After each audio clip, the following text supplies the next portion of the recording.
Hello student, स्वागत है आपका आईसीटी वर्चुअल क्लासेस में। मैं हूं कविता, आपकी साइंस टीचर। उम्मीद करती हूँ आप सभी अच्छे होंगे और स्वस्थ होंगे। तो क्लास हम कंटिन्यू करेंगे अपने चैप्टर के क्वेश्चन आंसर, जिसमें आप अपने चैप्टर के क्वेश्चन आंसर को डिस्कस कर रहे थे। चैप्टर का नाम था टिश्यू यानी कि ऊतक। हम डिस्कस कर रहे थे ऊतकों के बारे में, और अभी तक आपने कौन कौन से क्वेश्चन यहाँ पर डिस्कस किए हैं एक बार देख लीजिए।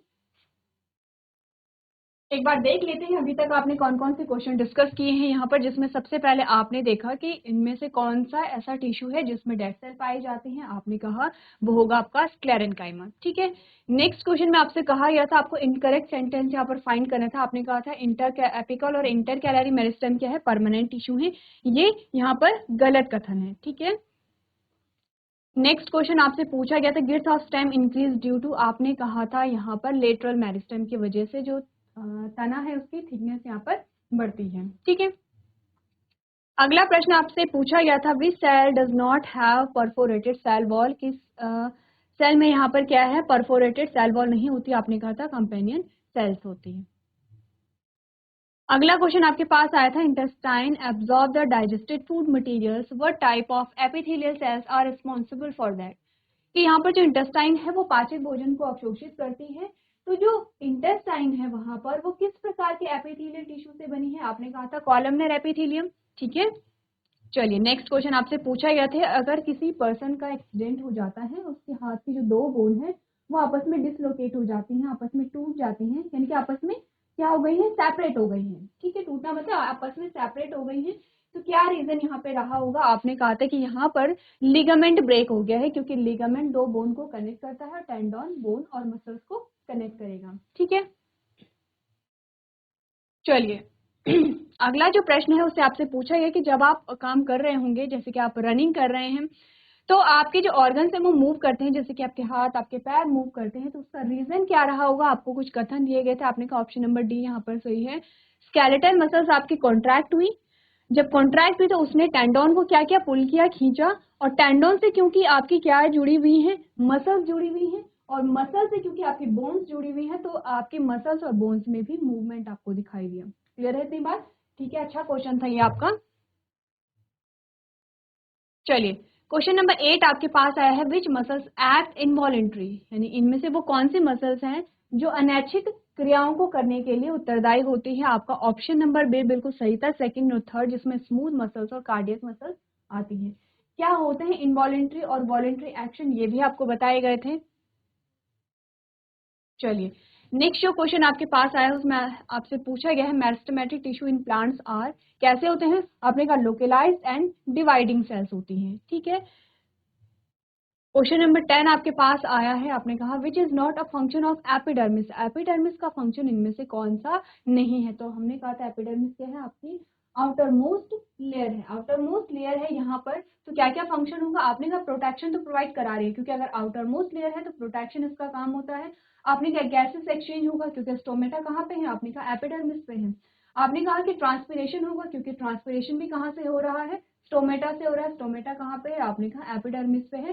सिर्फ कंडक्शन ऑफ वाटर क्या है, स्टेम का फंक्शन नहीं होता है, क्योंकि कंडक्शन कौन कर रहा है, आपने कहा ऊतक कर रहे हैं। कौन से ऊतक है, जाइलम कर रहे हैं। ठीक है, क्लियर है इतना।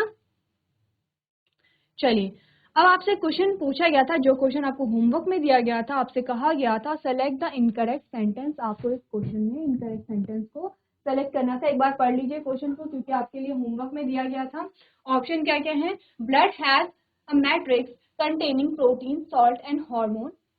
सेकेंड है, यानी कि जो ब्लड है, ब्लड में जो मैट्रिक्स होता है उसमें प्रोटीन होता है, सॉल्ट होता है, हॉर्मोन्स होते हैं। ठीक है, two bones are connected by ligament, यानी कि दो जो बोन्स होती हैं वो लिगामेंट से कनेक्ट होती हैं।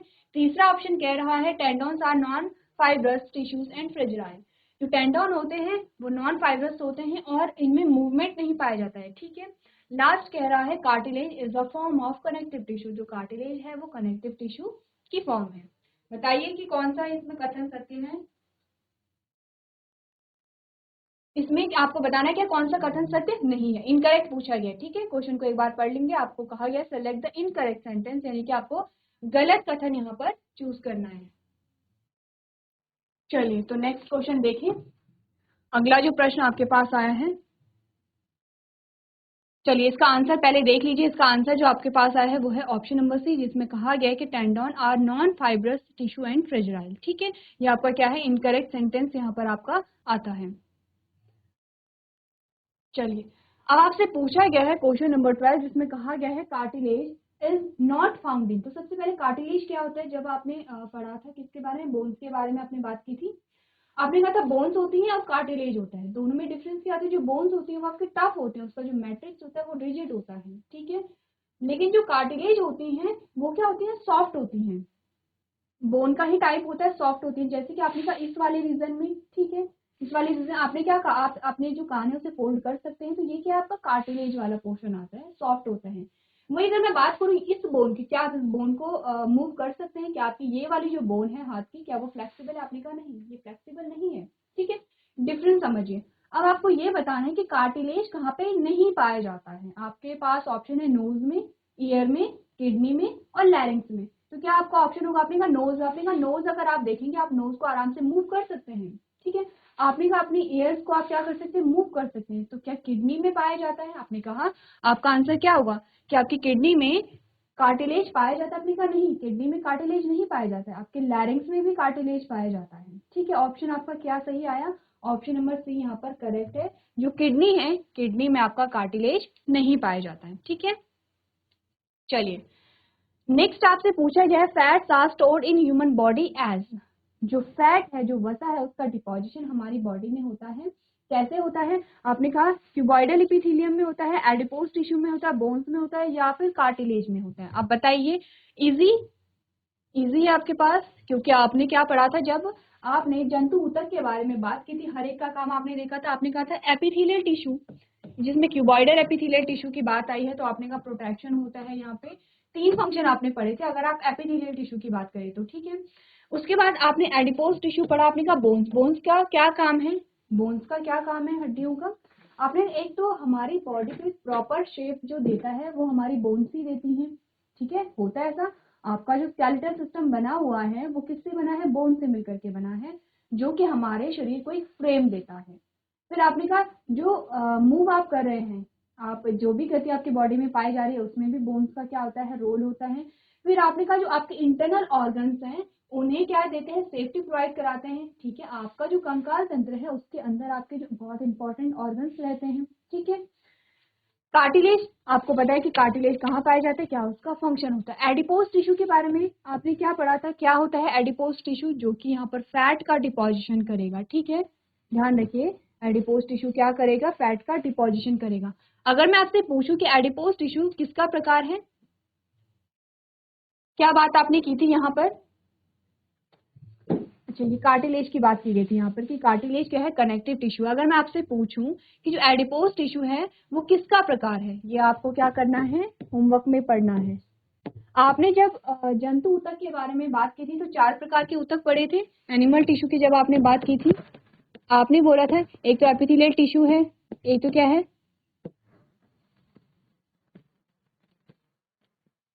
एपिथेलियल टिश्यू है, तो मस्कुलर टिश्यू है, ठीक है। एक आपका कनेक्टिव टिश्यू आता है और एक आपका नर्वस टिश्यू है। 4 प्रकार के ऊतक आपके पास आते हैं। इनके अलग अलग प्रकार पढ़ते हैं, जैसे कि आपने कार्टिलेज यहाँ पर पढ़ा है, जैसे ब्लड आपने पढ़ा है, आपने बोन्स के बारे में पढ़ा है, ठीक है। आपने एडिपोज टिश्यू के बारे में पढ़ा है। तो आपको ये देखना है कि अगर आप ब्लड को पढ़ रहे हैं तो ब्लड इनमें से किसका प्रकार है, एपिथेलियल का है, मस्कुलर का है, कनेक्टिव का है, किसका है, ठीक है। अगर आप बोन पढ़ रहे हैं तो बोन किसका प्रकार है। अगर आप यहाँ पर क्या पढ़ रहे हैं, एडिपोज टिश्यू के बारे में पढ़ रहे हैं तो एडिपोज टिश्यू किसका प्रकार है, कार्टिलेज किसका प्रकार है, ये आपको पता होना चाहिए। जो आपको यहाँ पर चार्ट दिखाया गया था, ठीक है, चार्ट में हमने क्या देखा था, जैसे कि हमने प्लांट टिश्यू का चार्ट देखा है वैसे हमने एनिमल टिश्यू का भी चार्ट देखा था। तो आप उस चार्ट को फिर से देखेंगे और अगर आपने वो चार्ट लर्न कर लिया है तो आपको क्या होगा, जो आपके क्वेश्चंस होंगे वो इजिली समझ में आएंगे। तो अगला प्रश्न देखते हैं। क्वेश्चन नंबर 14 आपके पास आया है। आपने कहा bone matrix is rich in.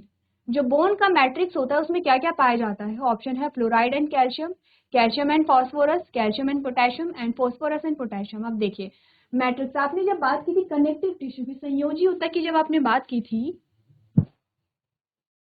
जब किसकी बात की थी, संयोजी ऊतक की जब आपने बात की थी तो आपने कहा था जो संयोजी ऊतक होता है उसमें क्या पाया जाता है, मैट्रिक्स पाया जाता है। ठीक है, क्या पाया जाएगा, मैट्रिक्स पाया जाएगा। अब यहाँ पर जो मैट्रिक्स है, मैट्रिक्स का जो नेचर होता है, मैट्रिक्स का जो गुण होता है, उसी के अनुसार जो ऊतक होते हैं उनके कार्य होते हैं। ठीक है, क्या बोला हमने, हमने बोला संयोजी ऊतक है, संयोजी ऊतक में क्या क्या चीजें आपने पढ़ी, जैसे कि आपने ब्लड भी पढ़ा है, एग्जाम्पल में ब्लड ले लेते हैं। आपने कहा कि संयोजी ऊतक क्या होते हैं, कनेक्टिव टिश्यू जो आप कहते हैं उनका फंक्शन ही होता है कनेक्टिव टिश्यू यानी कि कनेक्शन करवाना। जैसे कि आपने कहा ब्लड है तो ब्लड क्या करेगा, ब्लड पूरे बॉडी में सर्कुलेट होता रहता है। ठीक है, आपने कहा जो बोन्स है, बोन क्या होती है, एक दूसरे से कनेक्ट होती हैं। तो यहाँ पर इनका एक मैट्रिक्स होता है, मैट्रिक्स में क्या पाए जाते हैं, ये ऊतक पाए जाते हैं। तो जिस प्रकार का इनका मैट्रिक्स होता है उसी प्रकार का इनका गुण भी होता है, उसी प्रकार के इनके कार्य भी होते हैं। जैसे कि आपने कहा जो रक्त है, जो ब्लड है, उसका जो मैट्रिक्स है वो कैसा है, आपने कहा अगर इसके मैट्रिक्स की हम बात करें तो कैसा है, तरल है। ठीक है, इसका मैट्रिक्स कैसा है, तरल है।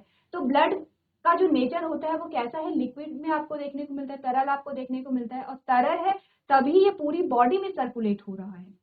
अगर हम बोन की बात करें तो आपने कहा कि बोन का मैट्रिक्स कैसा होगा, क्योंकि बोन आपकी कैसी है, टफ है, रिजिड है। ठीक है, तो बोन का मैट्रिक्स भी कैसा होता है, टफ होता है, रिजिड होता है। जैसे कि अगर मैं आपसे पूछूं कि ब्लड का मैट्रिक्स किस चीज से मिलकर के बना है, तरल है, ये तो आपको पता है, लेकिन किस चीज से मिलकर बना है ये भी आप खुद से पढ़ेंगे, क्योंकि चैप्टर अभी कुछ टाइम पहले ही हमने पढ़ा है। ठीक है, अब हमने कहा कि जो बोन का मैट्रिक्स होता है वो कैसा होता है, हार्ड होता है, रिजिड होता है, लेकिन किस किस चीज से मिलकर के बना है, इजी है आंसर। आपने कहा कैल्शियम और फास्फोरस से। आप जानते हैं कि आपकी जो बोन्स बनी होती है कैल्शियम और फास्फोरस से बनी होती हैं।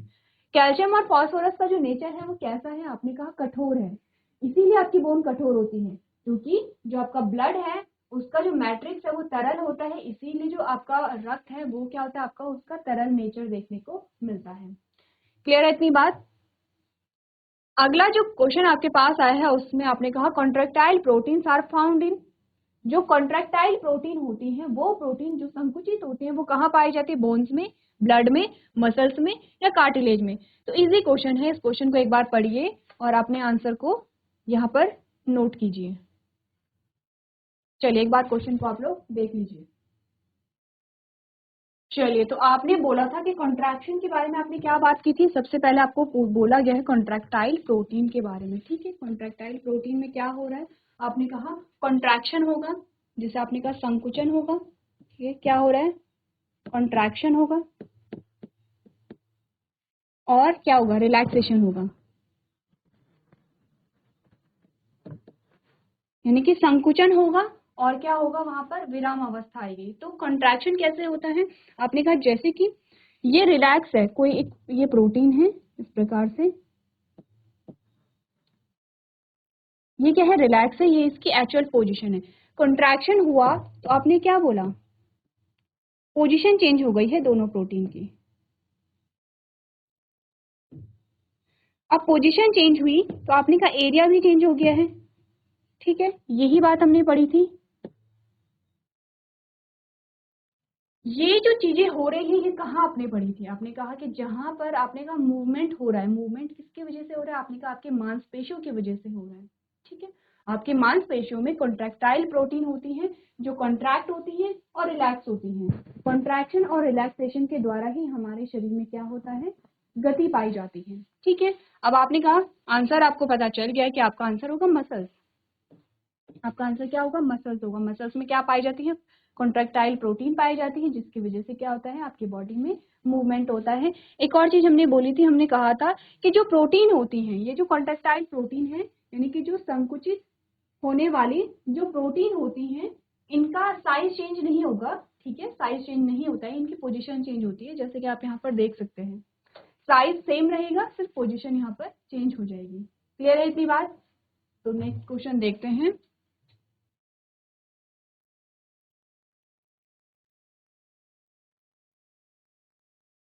चलिए, नेक्स्ट क्वेश्चन जो आपके पास आया है वो है nervous tissue is not found in, जो आपका नर्वस टिश्यू है वो कहाँ नहीं पाया जाता है, आपने कहा ब्रेन में नहीं पाया जाता है, स्पाइनल कॉर्ड में नहीं पाया जाता है, टेंडॉन में नहीं पाया जाता है, या नर्व्स में नहीं पाया जाता है। देखिए क्वेश्चन आपका इजी है क्योंकि आपको ऑप्शन इजी मिले हैं। ठीक है, ऑप्शन इजी मिले हैं आपको कि आपका जो नर्वस टिश्यू है वो कहाँ नहीं पाया जाएगा। आपने कहा ब्रेन, कैसा हो सकता है कि आपका नर्वस टिश्यू यहाँ ना पाया जाए। जब आपने बात की थी किसकी, नर्वस सिस्टम की, तो आपने कहा जो आपका नर्वस सिस्टम है, नर्वस सिस्टम का क्या मतलब है, जैसे कि आप डाइजेस्टिव सिस्टम कहते हैं, जैसे कि आप क्या कहते हैं, एक्सक्रीटरी सिस्टम कहते हैं, रेस्पिरेटरी सिस्टम कहते हैं, वैसे ही आपका आता है नर्वस सिस्टम। अब नर्वस सिस्टम किससे मिलकर बना है, आपने कहा न्यूरॉन से। न्यूरॉन कैसे आपने पढ़े थे, जब आपने न्यूरॉन का डायग्राम देखा था,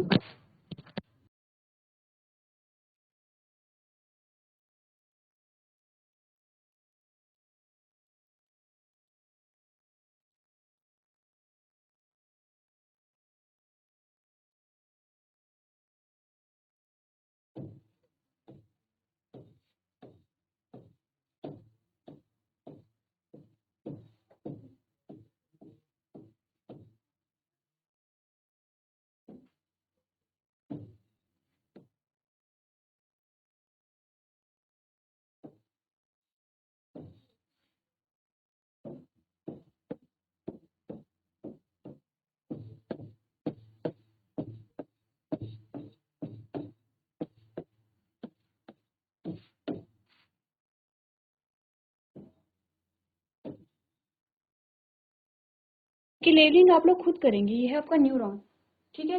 आपके पास क्या आता है, एक न्यूरॉन का डायग्राम इस प्रकार से आता है। तो आपने कहा ये तो है आपके डेंड्राइट, ये आपका क्या है, न्यूक्लियस है, ठीक है। ये आपकी क्या है, सेल बॉडी है, ठीक है। ये आपका क्या है, ये आपकी क्या है, माइलिन शीथ है। ये आपका क्या है, एक्सॉन है। और ये आपकी क्या है, जो टर्मिनल एंड आते हैं, ठीक है, एंड वाला पोर्शन आता है। तो ये आपका क्या है, एक न्यूरॉन है। इसी प्रकार से बहुत सारे न्यूरॉन से आपका क्या बहुत सारे न्यूरॉन से मिलकर के आपका क्या बनता है, नर्वस सिस्टम बनता है। समझ गए नर्वस सिस्टम। अब जो नर्वस सिस्टम है आपका, वो अलग अलग पार्ट में डिवाइड होता है। आपने कहा नर्वस सिस्टम कहाँ कहाँ आपका पाया जाता है, तो वहां पर आप अलग अलग पार्ट्स को देखते हैं, ठीक है।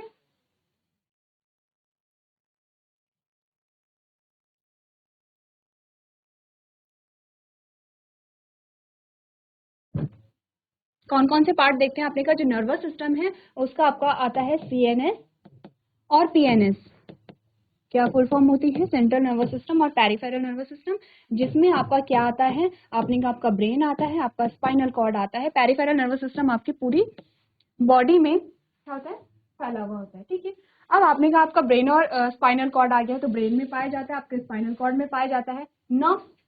नर्व्स आपका क्या, आपने कहा नर्वस टिश्यू, क्या आपके नर्व्स तो क्या है, उसी का पार्ट है, आपके नर्वस सिस्टम का पार्ट है। क्या आया आपके पास आंसर, टेंडॉन। इजी है।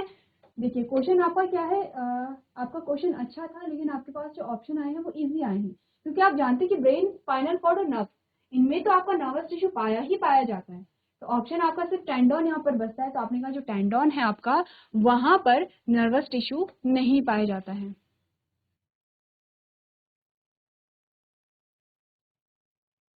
चलिए, अगला जो प्रश्न आपके पास आता है उसमें आपसे कहा गया है nerve cell does not contain.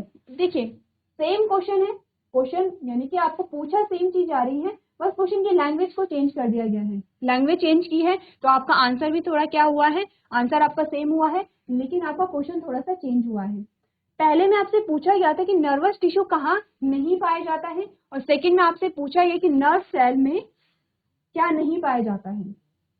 आपने कहा nerve cell does not contain, nerve cell में क्या नहीं होगा, एक्सॉन नहीं होगा, नर्व एंडिंग नहीं होंगी, टेंडॉन नहीं होंगे, डेंड्राइट्स नहीं होंगे। तो आपने कहा, अभी आपने न्यूरॉन का डायग्राम देखा, आपने कहा एक्सॉन होगा, आपने कहा नर्व एंडिंग भी आपने देखी, डेंड्राइट्स भी आपने देखी, क्या नहीं देखा, टेंडॉन नहीं देखा।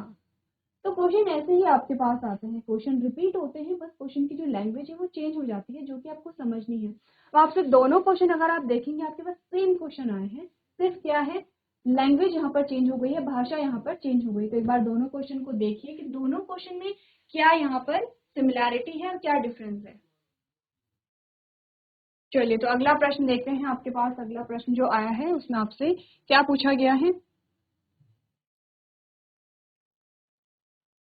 नेक्स्ट जो क्वेश्चन आपके पास आया है उसमें आपसे कहा गया है the muscular tissue which function through out life continuously without fatigue is. आपको कहा गया कि आपके एक मस्कुलर टिश्यू है, ठीक है, वो क्या करती है आपके पूरी लाइफ टाइम काम करती रहती है बिना किसी थकान के, कंटिन्यूअसली। यानी कि यहाँ पर क्या होगा, 1 सेकंड का गैप भी नहीं होता है। जब तक जीवन रहेगा तब तक वो कंटिन्यूअसली काम करती रहेगी। तो कौन सा वो मस्कुलर टिश्यू है, आपको कहा गया वो स्केलेटल मसल्स है, सेकंड है कार्डियक मसल्स है, तीसरा है स्मूथ मसल्स है, और लास्ट है वॉलंटरी मसल्स। अब आपको ये पता होनी चाहिए कि ये मसल्स कहाँ पाई जाती है, इनका फंक्शन क्या होता है। जैसे कि आपने कहा स्केलेटल मसल्स मूवमेंट में मदद करती है, लेकिन ऐसा नहीं है कि हम हमेशा ही मूव कर रहे हैं, ठीक है। आपकी जो स्मूथ मसल्स हैं वो आपके जो इंटरनल ऑर्गन है उनको वहां पर क्या करती है, वहां पाई जाती है। आपकी वॉलेंट्री मसल्स है, यानी कि ऐच्छिक जो मांसपेशियां हैं वो तभी काम करेगी जब आप चाहेंगे। आपके पास एक ऑप्शन आता है, ऑप्शन नंबर बी। कहाँ पाई जाती है कार्डियक मसल्स आपकी, आपकी जो कार्डियक मसल्स है वो आपके हार्ट में पाई जाती हैं, ठीक है, आपके हृदय में पाई जाती हैं। और आपने देखा कि आपका जो हृदय है वो हमेशा धड़कता रहता है। ऐसा नहीं है कि हमारा हृदय धड़कना बंद कर दे और उसके बाद भी हम जीवित रह सकते हैं, कंटिन्यूअसली काम करता है। फंक्शन क्या होगा इसका, अगर हार्ट का फंक्शन आपसे पूछा जाए, आपने कहा कि जो ऑक्सीजनेटेड ब्लड है उसे हमारे पूरी बॉडी में पंप करना। क्लियर है इतनी बात, ठीक है। किससे मिलकर के बनी होती है, कार्डियक मसल से मिलकर के बनी होती है। चलिए, नेक्स्ट क्वेश्चन आपसे पूछा गया है, which of the following sales is found in the cartilaginous tissue of the body. Cartilaginous tissue में कौन सी सेल्स पाई जाती है, अपने का मास्ट सेल है, बेसोफिल है, ऑस्टियोसाइट्स एंड कॉन्ड्रोसाइट्स हैं, ठीक है। तो मास्ट सेल, बेसोफिल सेल के बारे में तब आप बात करेंगे जब आप बात कर रहे होंगे किसके बारे में, आपने रोग प्रतिरोधक क्षमता के बारे में जब हम बात करते हैं, ठीक है, आपकी इम्यूनिटी के बारे में बात करते हैं, तो इम्यून सिस्टम के बारे में बात करते हैं, तब आप बात करते हैं मास्ट सेल और बेसोफिल्स के बारे में, ठीक है। तो आपका आंसर क्या है यहाँ पर, कॉन्ड्रोसाइट्स आया। यानी कि जो कार्टिलेजिनस टिश्यू होते हैं उनमें किस प्रकार की सेल्स होती हैं, आपने कहा कॉन्ड्रोसाइट्स होती हैं, ठीक है। चलिए, नेक्स्ट क्वेश्चन आपसे पूछा गया है, the dead elements present in the phloem is. आपने कहा कि जो फ्लोएम है, फ्लोएम अलग अलग प्रकार की कोशिकाओं से मिलकर के बना है, इसीलिए हमने क्या कहा था, हमने कहा था जटिल स्थायी ऊतक है, क्योंकि इनका स्ट्रक्चर ही कॉम्प्लेक्स है, अलग अलग प्रकार की कोशिकाएं पाई जा रही हैं। अब आपको ये बताना है कि जो फ्लोएम है वो फ्लोएम अलग अलग प्रकार के कंपोनेंट से मिलकर के बना है या सेल से मिलकर के बना है, उनमें से डेड सेल्स कौन सी होती हैं। ऑप्शन है कंपेनियन सेल्स है, फ्लोएम फाइबर है, फ्लोएम पैरेन्काइमा है, सीव ट्यूब्स है। इजी इसका आंसर होता है फाइबर, ठीक है। फाइबर्स क्या होते हैं, यहाँ पर डेड सेल्स होती हैं। क्लियर है इतनी बात, क्योंकि आपने कहा कंपेनियन सेल क्या है, लिविंग है, आपने कहा पैरेन्काइमा तो लिविंग ही होगा, और सीव ट्यूब्स भी यहाँ पर क्या होती हैं, लिविंग होती हैं, ठीक है। क्लियर है इतनी बात। चलिए, अगला प्रश्न आपसे पूछा गया है, a long tree has several branches. एक बहुत बड़ा पेड़ है, उसमें बहुत सारी शाखाएं आपको देखने को मिल रही हैं। The tissue that helps in the side way conduction of water in the branches is. यानी कि आपको ये पूछा गया कि बहुत बड़ा पेड़ है तो वहां पर पानी का परिवहन कौन सा टिश्यू कर रहा है। इजी है, आंसर ऑलरेडी आपके पास है, आपने कहा जाइलम वेसल्स, ठीक है। क्या है, जाइलम वेसल्स है। तो आपने कहा जो जाइलम है, जाइलम में कॉलन काइमा, जाइलम पैरेन्काइमा, पैरेन्काइमा है, जाइलम वेसल्स है। तो जाइलम वेसल्स क्या करेंगे, यहाँ पर पानी के कंडक्शन को करती है। जब आपने जाइलम और फ्लोएम के बारे में पढ़ा, आपने स्ट्रक्चर देखा था, अलग अलग प्रकार की जो सेल्स हैं उनका अलग अलग स्ट्रक्चर था, उनका फंक्शन भी अलग अलग है। देखिए, मेन जो फंक्शन है वो क्या है, यहाँ पे पानी का परिवहन करना, लेकिन अलग अलग स्टेप में होता है। कोई भी जो काम है, कोई भी जो प्रक्रिया है, उसके अलग अलग स्टेप्स होते हैं, अलग अलग फेज होते हैं, तो उनके अकॉर्डिंग क्या है, यहाँ पर इनका काम भी क्या होगा, अलग अलग यहाँ पर पाया जाएगा। चलिए, क्वेश्चन नंबर 24 आपसे पूछा गया है, flexibility in plant is due to. बहुत इजी क्वेश्चन है, सिंपल सा क्वेश्चन है। आपको ये बताना है कि जो प्लांट्स है, प्लांट्स में जो लचीलापन पाया जाता है वो किसकी वजह से पाया जाता है। आपके पास ऑप्शन है कॉलेनकाइमा, क्लेरेनकाइमा, पैरेन्काइमा एंड काइरोनकाइमा, ठीक है।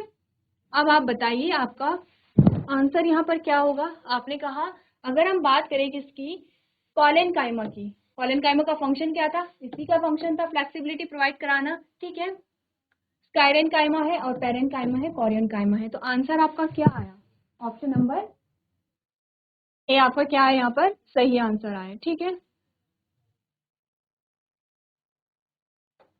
चलिए, तो ये तो आपने डिस्कस किए हैं एमसीक्यूज। टोटल जो आपने डिस्कस किए हैं वो है 24, यानी कि आपने 24 बहुविकल्पी प्रश्नों को यहाँ पर सॉल्व किया है।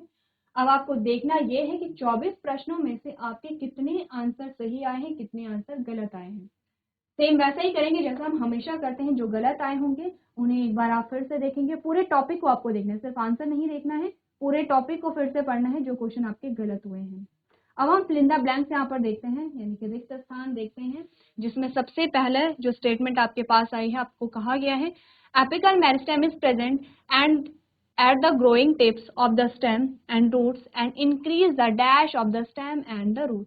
जो एपिकल मेरिस्टेम होता है वो क्या होती है, रूट टिप और शूट टिप पर पाई जाती है, जो कि आपने देखा था, इमेज में देखा था। ठीक है, तो क्या इंक्रीज करेगा ये, स्टेम और रूट की क्या करेगा, आपने कहा था लेंथ।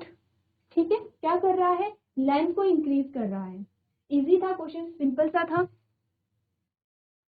अगली जो स्टेटमेंट आपके पास आई है, the dash meristem has to increase the girth of the stem और रूट। अब देखिए वो कौन सा मेरिस्टेम है जो कि क्या करता है, तने की मोटाई को बढ़ाता है, तने की गिर्थ को बढ़ाता है। क्या था आपका, लेटरल मेरिस्टेम था, लेटरल मेरिस्टेम आपके पास आंसर आया था। ठीक है, तीसरा जो आपके पास आया है उसमें आपसे कहा गया है the process by which cells take a permanent shape size and a function is called specialisation. देखिए आपने कहा जो कोशिकाएं होती हैं, जब नई कोशिकाएं बनती है तो ऐसा नहीं है कि वो एज इट इज अपनी पेरेंट सेल जैसी होती है, वो क्या करती है, उसे प्रॉपर परमानेंट शेप और साइज में आने के लिए क्या होता है, टाइम लगता है।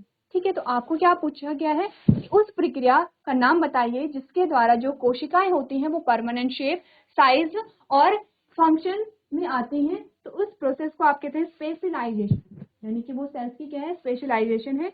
क्योंकि जो सेल्स है, जो कोशिकाएं हैं, उनका जो स्पेशल फंक्शन है, उनका जो स्पेशल कैरेक्टर है, वो क्या कर रहे हैं, गेन कर रहे हैं इस प्रक्रिया के दौरान। ठीक है, फोर्थ जो आपके पास स्टेटमेंट आई है, आपने कहा large air cavities present in parenchyma of aquatic plant give dash to the plant to help them float. आपने कहा कि पैरेन्काइमा में क्या होते हैं, लार्ज एयर कैविटी होती है, यानी कि बहुत ज्यादा क्या होता है, इंटरसेलुलर स्पेस होता है, जो कि प्लांट्स को फ्लोट करने में मदद करता है। कैसे करता है, उन्हें बायोन्सी वहां पर प्रोवाइड करा करके।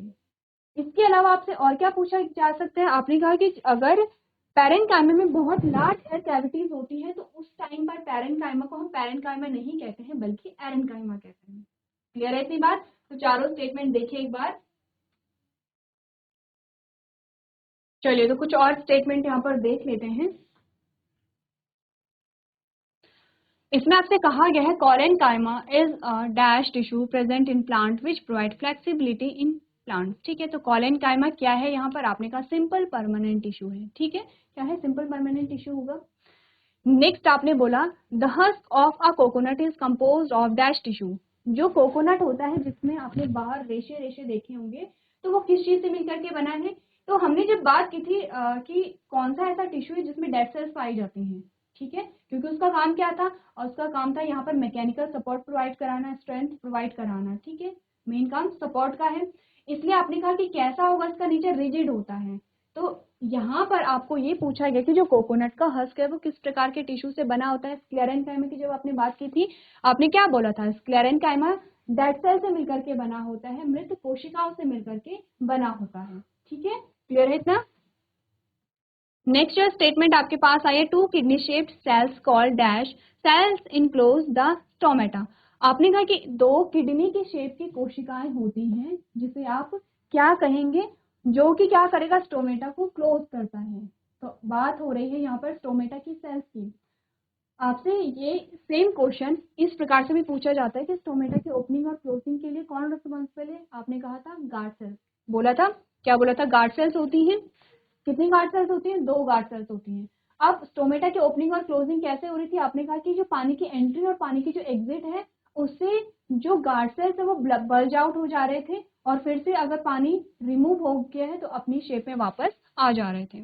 ठीक है, नेक्स्ट जो स्टेटमेंट आपके पास आई है उसमें आपसे कहा गया है cells of the cork are dead and have a chemical called dash in their walls that makes them impervious to gas and water. ठीक है, आपने कहा कि जो सेल्स की जो कॉर्क होती हैं वो क्या होती है, डेड होती है, और उसमें एक केमिकल होता है जो कि गैसेस और वाटर के लिए इम्परवियस होता है। आपने कहा था क्या होता है, सुबेरिन होता है। ठीक है, सुबेरिन क्या करता है कि वाटर लॉस को रोकता है यहाँ पर।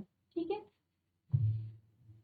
चलिए नेक्स्ट जो स्टेटमेंट आई है, आपने कहा the dash parenchyma store food and has in the sideway conduction of water.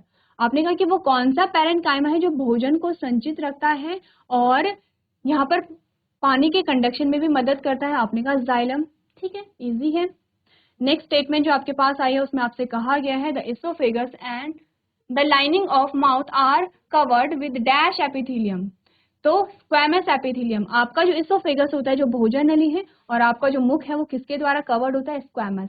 अब हमने कहा था एपिथेलियल टिश्यू जो होता है उसके फंक्शन हमने कहा था कि ये लाइनिंग भी करते हैं, ये कवरिंग भी करते हैं। दोनों में डिफरेंस क्या था? लाइनिंग का मतलब होता है कि अंदर से पूरी लाइनिंग है और कवरिंग का मतलब होता है बाहर से पूरा कवर कर रहा है। तो क्वेश्चन यहाँ पर क्या आया है?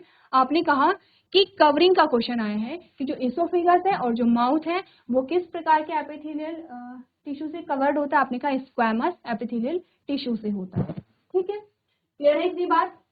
चलिए, तो यहाँ पर आपके इस चैप्टर के जो क्वेश्चन आंसर्स है वो कंप्लीट हो गए हैं, क्योंकि हमने लगभग सारे ही टॉपिक को यहाँ पर कवर कर लिया है। आपका जो चैप्टर है वो रिवाइज हो गया है। अगर आपको फिर भी कोई टॉपिक में कोई डाउट होता है तो आप नेक्स्ट लेक्चर में पूछ सकते हैं। तो आज के लेसन में हम इतना ही करेंगे। अभी तक क्लास में बने रहने के लिए आपका धन्यवाद।